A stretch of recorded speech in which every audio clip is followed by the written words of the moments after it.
Alright guys, I want to go back on reflections for a little bit. There was a few things that we didn't get to cover with reflections. So you notice I have the rules written here for reflections.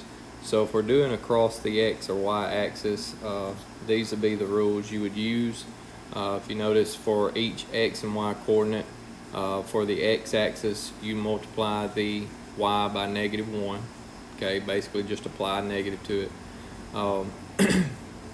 Which would mean if the coordinate is already negative, then it becomes a positive. And then of course for the y-axis, you would multiply it by the x by -1, which would make it negative if it's already positive, or vice versa if you have to change it.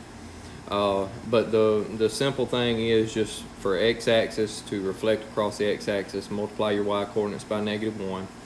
To reflect across the y-axis, multiply your x-coordinates by -1. But the one thing we didn't get to talk about was if we have a line where y equals x, or the line y equals -x. So on the graph here, I've got y equals x already graphed. Now, if you don't know what the line is for y equals x, hopefully you guys remember this from 8th grade, but if you create you a chart, alright, put in your equation y equals x.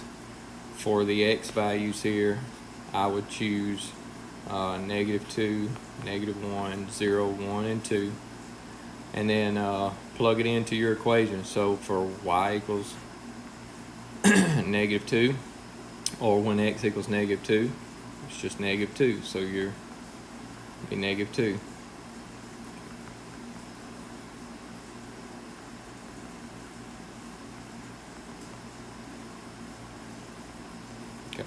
So pretty self-explanatory there.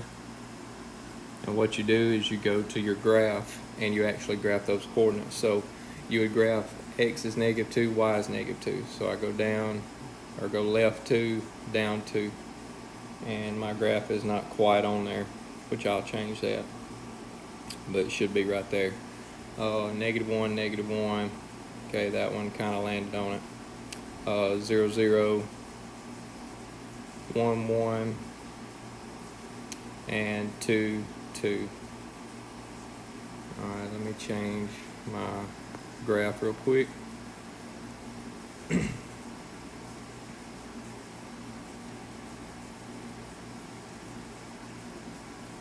Okay, so that is your graph for y equals x. Okay, now for y equals -x, it would be directly the opposite. In other words, it would be going down this way.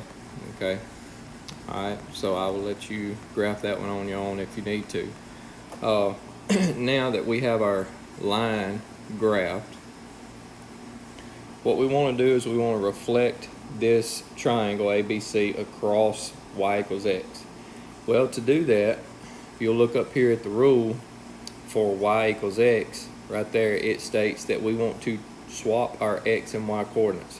Okay, so for A prime over here, it now becomes 3, -4. For B prime, 2, -1. And for C prime, 1, -4. Alright, so then we would graph those coordinates. So +3, 1, 2, 3, 4. So there is my A prime. B prime is at 2, -1, and C prime is at +1, 1, 2, 3, 4.